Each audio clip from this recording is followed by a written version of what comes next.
Fala pessoal, vamos lá mais uma super aula aqui do Sistema Físico de Ensino.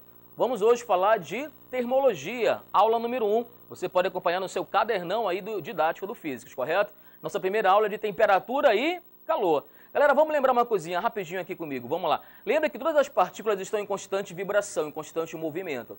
Esse movimento, essa agitação natural dos corpos, das partículas, nós chamamos de agitação térmica, correto? E o que é a temperatura, Fabrício? A temperatura é justamente a medida do grau de agitação térmica das partículas de um corpo.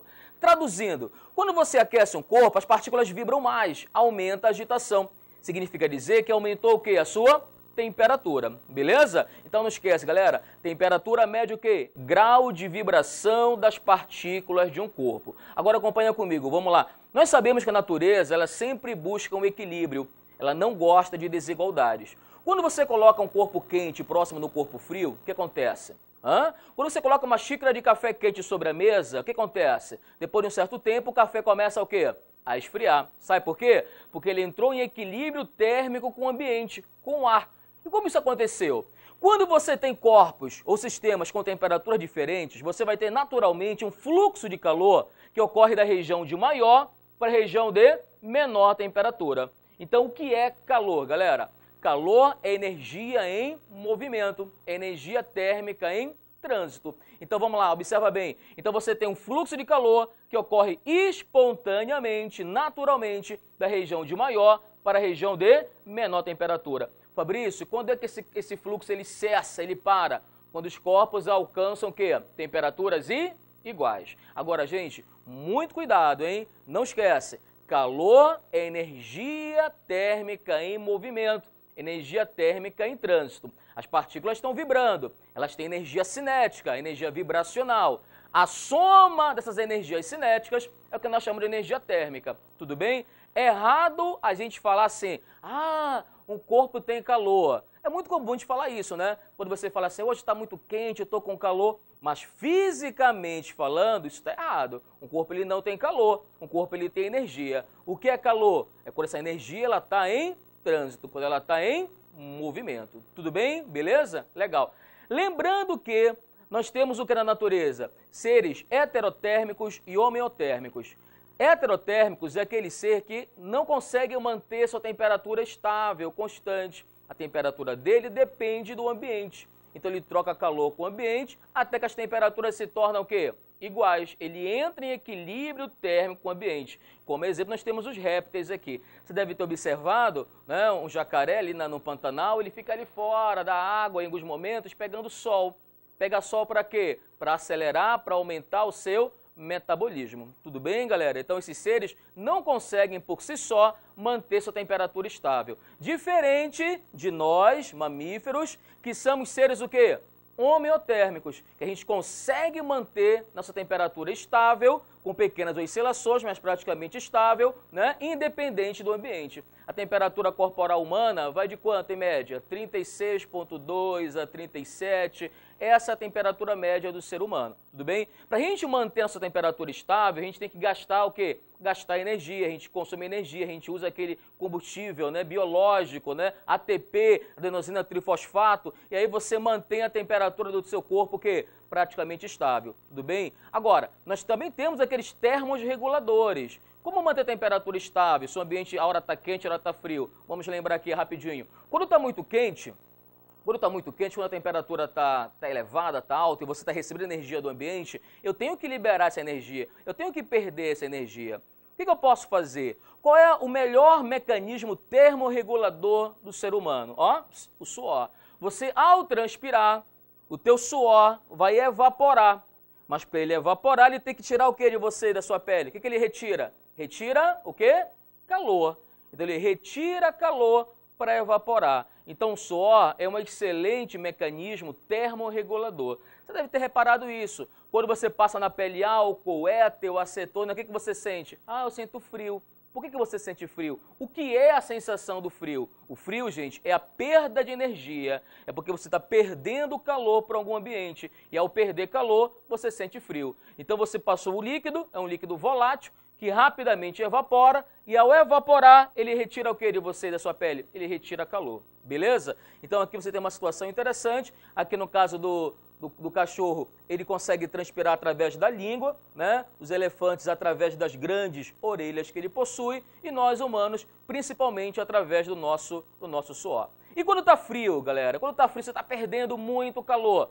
Você não pode perder também muito calor. A temperatura não pode baixar muito. O que vai acontecer? Como é que o nosso organismo consegue termorregular isso daí? De que maneira? Bom, uma maneira interessante é a contração muscular. Quando está frio, você começa a tremer, você tem aquela contração muscular, e esse teu músculo contraindo, ele gera energia, ele gera calor, justamente para repor aquela tua perda. Outra maneira, é intuitivo, você está com frio, todo mundo se encolhe, né? Você fica encolhido por quê? Porque ao ficar encolhido, você está diminuindo a área. Diminuindo a área para o ambiente, né? A tua área, a tua pele ali livre, diminuindo a tua área, você vai perder menos calor.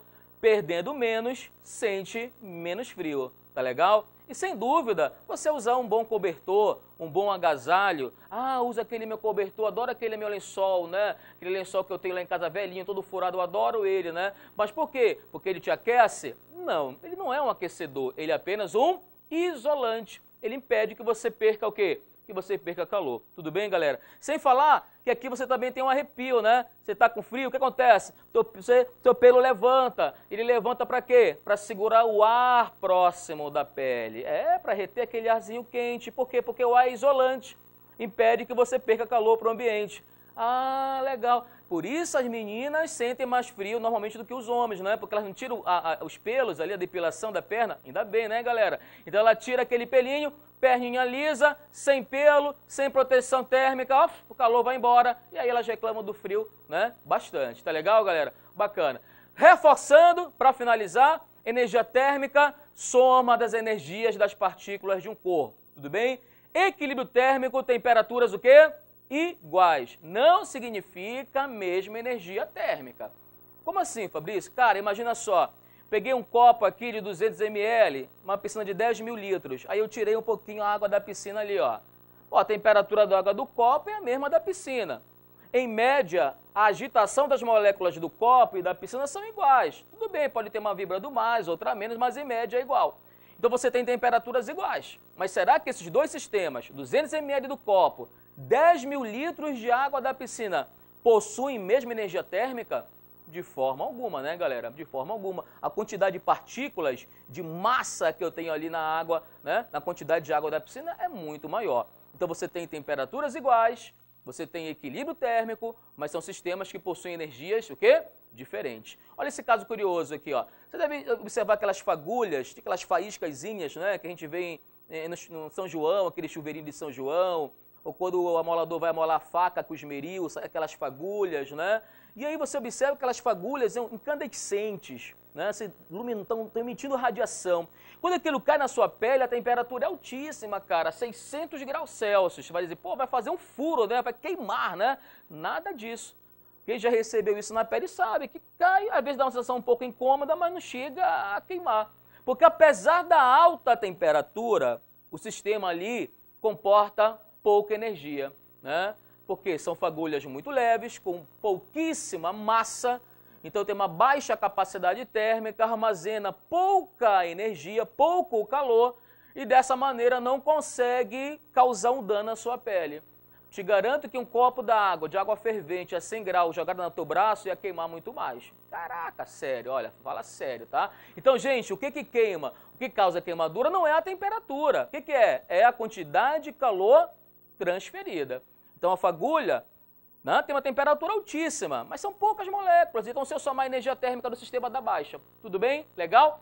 Cara, só para ver se você entendeu, pega o teu cadernão aí do Physics, dá uma olhadinha na 7ª questão, cadernão didático, né, que está aí na tua 3ª série, beleza? Também está na 2ª, mas acompanha comigo. Os mamíferos possuem um mecanismo de controle de temperatura em seus corpos que age para manter a temperatura aproximadamente constante. Já os répteis não contam com o controle desses e a temperatura de seus corpos varia conforme a temperatura do ambiente, pelo que nós conversamos, né? Os répteis são heterotérmicos, então a temperatura está variando, tá certo? De acordo com a temperatura do ambiente. Analise as seguintes afirmativas considerando que o corpo de uma pessoa se mantenha a 37 graus Celsius. Não esquece que nós somos homeotérmicos, hein? E que um jacaré permanece né, sempre na mesma temperatura do ambiente, porque ele se iguala ao ambiente. Legal. Vamos ver aqui, primeira afirmação, essa questãozinha foi da UEPA, dá uma olhadinha. Se o jacaré ficar em um ambiente que a temperatura seja de 30 graus Celsius, ele absorverá calor do ambiente continuamente e após um tempo haverá um fluxo líquido de calor do jacaré para o ambiente? E aí? O que você acha? Se a temperatura do jacaré for inferior ao do ambiente, claro, ele vai absorver energia, mas até que ocorra um equilíbrio térmico, né? E aí, havendo equilíbrio térmico, galera, o jacaré não transfere energia, também não recebe, né? Não há fluxo líquido de transferência de calor aí, tudo bem? Então essa primeira, ó, tá furada, galera, marca aí, tá errado. Vamos à segunda. Se a temperatura do ambiente for abaixo de 25 graus Celsius, tanto o jacaré quanto a pessoa entrarão em equilíbrio térmico com o ambiente. Pessoal, preste atenção. Olha aí, o jacaré tudo bem, né? Porque lembra que ele é um réptil, né? E aí você tem a questão dele ser heterotérmico, ele vai equilibrar com o ambiente. Tá legal? Mas nós não. A gente vai trabalhar, você vai ter consumo de energia interna para manter sua temperatura estável. Então isso daí está errado, galera. E a terceira? Existe um fluxo líquido de calor da pessoa para o ambiente enquanto a temperatura do ambiente for abaixo de 37 graus. Com certeza. Se a minha temperatura é 37 e o ambiente está 20, eu vou perder calor, vou sentir frio. Tudo bem? Então, pessoal, só a terceira tá certa. Analisando as alternativas, fala para mim, a letrinha é o quê? D de dado. Valeu? Tomara que essas dicas sejam importantes, te ajudem aí no teu estudo e até a próxima aula, galera. Um abraço.